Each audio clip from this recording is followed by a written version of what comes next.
The doom that came to Sarnath.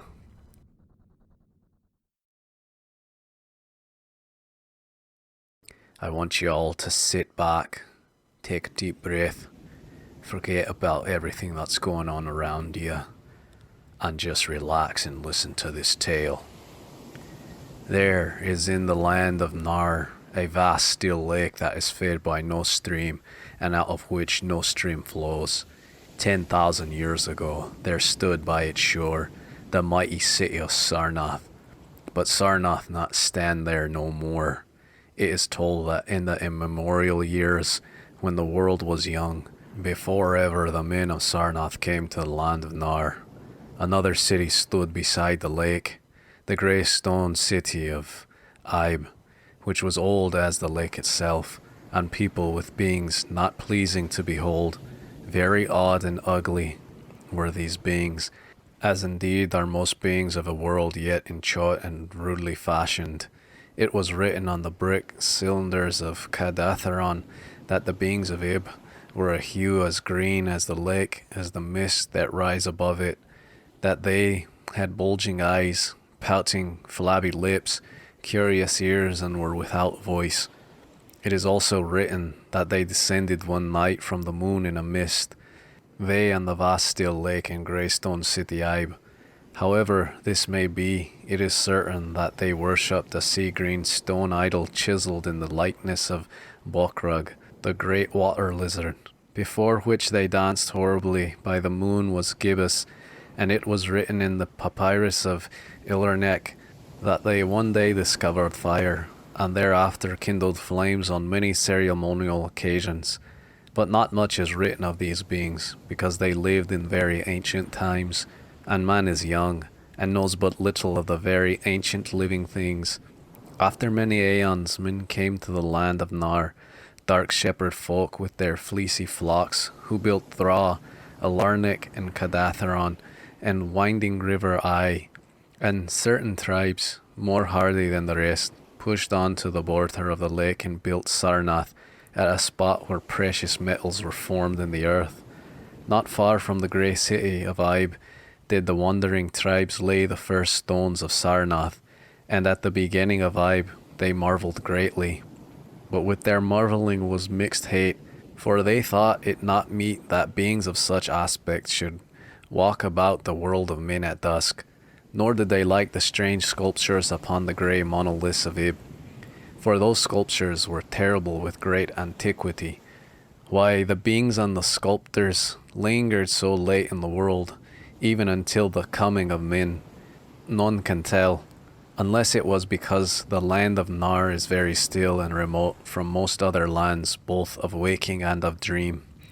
As the men of Sarnath beheld more of the beings of Ibe, their hate grew, and it was not less because they found the beings weak and soft as jelly to the touch of stones and spears and arrows. So one day the young warriors and slingers and the spearmen and the bowmen marched against Ibe and slew all the inhabitants thereof, pushing the queer bodies into the lake with long spears, because they did not wish to touch them, and because they did not like the grey sculptured monoliths of Ibe. They cast these also into the lake, wondering from the greatness of labour. However the stones were brought from afar, as they must have been, since there is not like them in all the land of Nar, or in the lands adjacent. Thus of the very ancient city of Ibe was nothing spared save the sea-green stone idol chiseled in the likeness of Bokrug, the water lizard.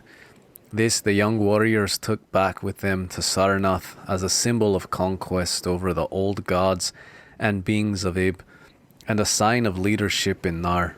But on the night after it was set up in the temple, a terrible thing must have happened, for weird lights were seen over the lake, and in the morning the people found the idol gone, and the high priest Taranish lying dead, and from some fear unspeakable.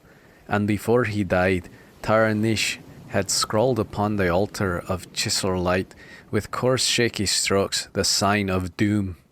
After Tarnish there were many high priests in Sarnath, but never was the sea-green stone idol found, and many centuries came and went, wherein Sarnath proposed exceedingly so that only priests and old women remembered what Tarnish had scrawled upon the altar of Chrysolite.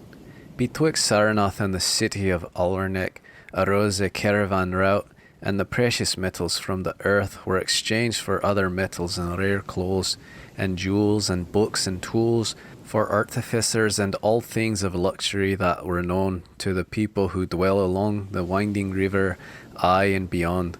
So Sarnath waxed mighty, and learned and beautiful, and sent forth conquering armies to subdue the neighbouring cities, and in time there stayed upon a throne in Sarnath the kings of all the land of Nar, and of many lands adjacent. The wonder of the world and the pride of all mankind was Sarnath, and magnificent. Of polished desert quarried marble were its walls, in height 300 cubits, and in breadth 75, so the chariots might pass each other as men drave them along the top. For full 500 stadia did they run, being open only on the side toward the lake, where a green stone sea-wall kept back the waves that rose oddly once a year at the festival of the destroying of Ib. In Sarnath were 50 streets from the lake to the gates of the caravans, and 50 more intersecting them. With onyx were they paved, save those whereon the horses and camels and elephants trod, which were paved with granite. And the gates of Sarnath were as many as the landward ends of the streets, each of bronze, and flanked by the figure of lions and elephants, carven from some stone no longer known among men. The houses of Sarnath were of glazed brick and chalcedony, each having its walled garden in crystal lakelet. With strange art were they builded, for no other city had houses like them, and travellers from the Thra and Ilarnic and Cadatharon marvelled at the shining domes wherewith they were surmounted. But more marvellous still were the palaces and temples and gardens made by Zokar the olden king. There were many places, and least of which were mightier than any in Thra and Ilarnic or Cadatharon. So high were they that one within might sometimes fancy himself beneath only the sky. Yet, when lighted with torches dipped in the oil of Dothor, their walls shewed vast paintings of kings and armies, of a splendour at once inspiring and stupefying to the beholder. Many were the pillars of the palaces, all of tinted marble and carven into designs of surpassing beauty. And in most of the palaces the floors were mosaic, of beryl and lapis lazuli, and sardonyx, and carbuncle, and other choice materials, so disposed that the beholder might fancy himself walking over beds of the rarest flowers. And there were likewise fountains, which cast scented waters about in pleasing jets arranged with cunning art. Outshining all others was the palace of the king of Nar, and of the lands adjacent. On a pair of golden crouching lions rested the throne many steps above the gleaming floor, and it was wrought of one piece of ivory, though no man lives who knows whence so vast a piece could have come. In that palace there were also many galleries, and many amphitheatres, where lions and men and elephants battled at the pleasure of the kings. Sometimes the amphitheatres were flooded with water, conveyed from the lake in mighty aqueducts, and then were enact stirring sea fights of combat betwixt swimmers and deadly marine things. Loftily and amazing were the 17 tower-like temples of Sarnath, fashioned of a bright multicoloured stone not known elsewhere. A full 1,000 cubits high stood the greatest among them, wherein the high priest dwelt with magnificence scarce less than that of the kings. On the ground were halls as vast as splendid as those of the palaces, where gathered throngs in worship of Zokalar and Tamash and Laban, the chief gods of Sarnath, whose incense enveloped shrines, whereas the throne of monarchs, not like the icons of other gods, were those of Zokalar and Tamash and Laban, for so close to life were they that one might swear the graceful bearded gods themselves sat on the ivory thrones, and up unending steps of shining zircon was the tower chamber, wherefrom the high priest looked out over the city and the plains and the lake by day, and at the cryptic moon and significant stars and planets, and their reflections in the lake by night. Here was done the very secret and ancient rite in destination of Bolkrog, the water lizard, and here rested the altar of the chrysolite, which bore the doomed scroll of Taranish. Wonderful likewise were the gardens made by Zokar, the olden king. In the center of the Sarnath they lay, covering a great space and encircled by a high wall, and they were surmounted by a mighty dome of glass, through which shone the sun and moon and stars and planets when it was clear, and from which were hung fulgent images of the sun and moon and stars and planets when it was not clear. In summer the gardens were cooled with fresh odor breezes skillfully wafted by fans, and in winter they were heated with concealed fires, so that in those gardens it was always spring. There ran little streams over bright pebbles, dividing meads of green and gardens of many hues, and spanned by a multitude of bridges. Many were the waterfalls in their courses, and many were the lilied lakelets into which they expanded. Over the streams and lakelets rode white swans, whilst the music of rare birds chimed in with the melody of the waters. In ordered terraces rose the green banks, adorned here with there, and bowers of vines and sweet blossoms, and seats and benches of marble and porphyry. And there were many small shrines and temples where one might rest or pray to small gods. Each year there was celebrated in Sarnath the feast of the destroying of Ib, at which time wine, songs, dancing, and merriment of every kind abounded. Great honours were therein paid to the shades of those who had annihilated the odd ancient beings, and the memory of those beings and of their elder gods was derided by dancers and lutanists crowned with roses from the gardens of Zokar. And the kings would look out over the lake and curse the bones of the dead that lay beneath it. At first the high priest liked not these festivals, for there had descendant among them queer tales of how the sea-green icon had vanished, and how Taranish had died from fear and left a warning. And they said that from their high towers they sometimes saw lights beneath the waters of the lake. But as many years passed without calamity, even the priests laughed and cursed and joined in the orgies of the festers. Indeed, had there not themselves in their high tower often performed the very ancient and secret rite in detestation of Bolkrog, the water lizard.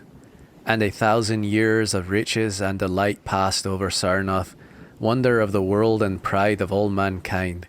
Gorgeous beyond thought was the feast of the 1,000th year of destroying of Ib. For a decade had it been talked of in the land of Nar, and as it drew night, there came to Sarnath on horses and camels and elephants men from Thra, Alarnik and Kadatheron, and all cities of Nar and the lands beyond. Before the marble walls on the appointed night were pitched the pavilions of princes and the tents of travellers, and all the shore resounded with the song of happy revellers. Within his banquet hall reclined Nagris Hay, the king, drunken, with ancient wine from the vaults of the conquered Nath, and surrounded by feasting nobles and hurrying slaves. There were eaten many strange delicacies at the feast, peacocks from the isles of Nariel in the middle ocean, young goats from the distant hills of Implan, hills of camels from the Naznik desert, nuts and spices from Siddharthrian groves, and pearls from wave-washed tulle dissolved in the vinegar of Thra. Of sauces there were an untold number, prepared by the subtlest cooks in the Nar, and suited to the palate of every feaster. But most prized of all the viands were the great fishes from the lake, each of vast size, and served up on golden platters set with rubies and diamonds, whilst the king and the nobles feasted within the palace, and viewed the crowning dish as it awaited them on golden platters. Others feasted elsewhere. In the tower of the great temple, the priests held revels, and in pavilions without the walls, the princes of neighbouring lands made merry. And it was the high priest Ga-Ka who first saw the shadows that descended from the gibbous moon into the lake, and the damnable green mist that arose from the lake to meet the moon, and the shrewd in the sinister haze the towers and the domes of fated Sarnath. Thereafter those in the towers and without the walls beheld strange lights on the water, and saw that the grey rock Akurian, which was wont to rear high above it near the shore, was almost submerged, and fear grew vaguely yet swiftly, so that the princes of Ilarnik and of Far Rakul took down and folded their tents and pavilions and departed for the river Eye, though they scarce knew the reason for their departing. Then, close to the hour of midnight, all the bronze gates of Sarnath burst open and emptied forth a frenzied throng that blackened the plain, so that all the visiting princes and travellers fled away in fright. For on the faces of this throng was writ a madness born of horror, unendurable, and on their tongues were words so terrible that no hearer paused for proof.